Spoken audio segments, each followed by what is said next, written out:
Today, we will be traveling back to the year of 1996. Now, I know most of you are barely a year old, but 1996 was actually an eventful year. From the top hit song, The Macarena, to Bill Clinton being President of the United States. There is no doubt that this wasn't an important part of the century.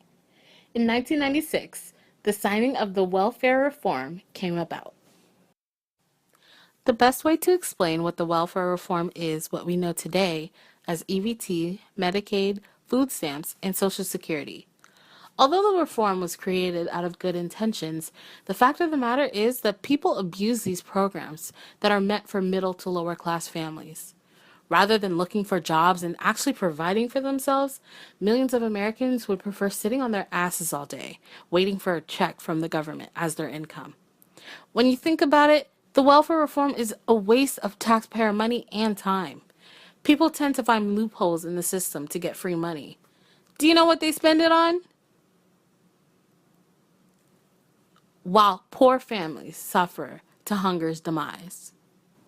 For the sake of our country and our hard-earned money, we should all protest to eradicate the welfare reform.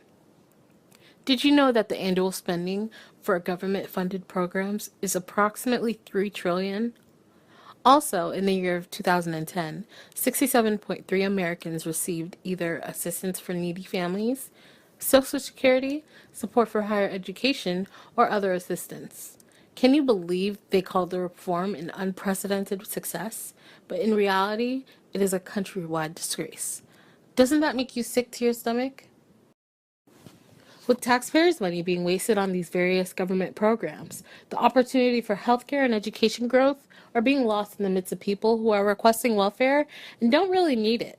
Through proper research and discovery, the middle class should rise up and have their voices heard to potentially change the way that the government spends their money. Through this, the middle class can monitor the use of their money and suggest new ways for the money to be spent. For instance, construction and repavement of roads, and better teachers for local schools.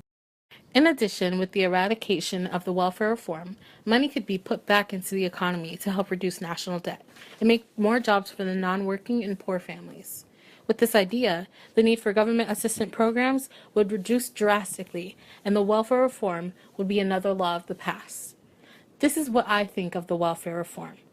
Look at it. Just look at it. Now, what do you think?